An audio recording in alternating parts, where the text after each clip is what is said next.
Թեև մինչ օրս Սիրիայից ստացվող լուրերը խիստ մտահոգիչ են, այդուհանդերձ վերջին հույսը չի մարում, որ կարճ ժամանակ անց աշխարհի ամենահին հայկական համայնքներից մեկում իշխողը խաղաղությունն է լինելու։ Սոսիկ Խալաջյանի ընտանիքը 2012 թվականի հոկտեմբեր ամսից բնակվում է Միացյալ Նահանգներում։ Սիրիայում երկար տարիներ նրանք մաս են կազմել հայկական կազմակերպություններին, ապրել հայապահպանության հիմնական առաքելությամբ։ Շատ ահավոր եւ դակնաբալի վիճակ էր Հալեբ, անաբահովություն, արևանքում, ամայություն, քողություն գդիրեր,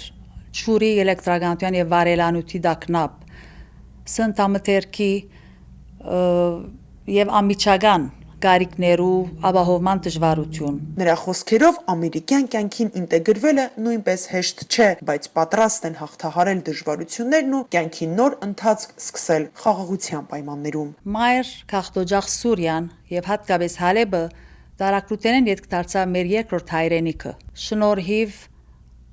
Սուրիո իրերահաճորդ իշխանություններու ընձեռած բարիկներուն։ Հյուսիսային Ամերիկայի արևմտյան թեմի առաջնորդ Մուշեղ arczepiskopos Martirosyan-ը ամեն օր նոր լուրեր է ստանում Սիրիայից։ Վերջին մեր տեղեկություններով համաձայն Տագավին նոր հարցակումներ եղած են այն շրջաններում մեջ, ուր հայապնակ է օրինակ Նորքիղի շրջանը, ուր գտնվի մեր ջեմարանը, Սոկրկը լուսավորիչ եկեղեցին։ Շատ սիրիահայեր այս ընթացքում գաղթել են Հայաստան, շատերն էլ Միացյալ Նահանգներ։ Սրբազանն ասում է, արվում է հնարավորը հայ համայնքին օժանդակելու համար։ Փառք Աստծո, որոնք որոշ չափով իրենց վիճակը գնցեր է եւ գներ է, իրենց դասավորումները գնեն, բայց նաեւ ընտանիքներ կան, որոնց զավակներ պետք է վարժարաններ հաջախեն, մեր թեմի ազգային վարժարանները լավագույն կերպով գարելիտյան սահմաններում մեջ իրենց օժանդակությունը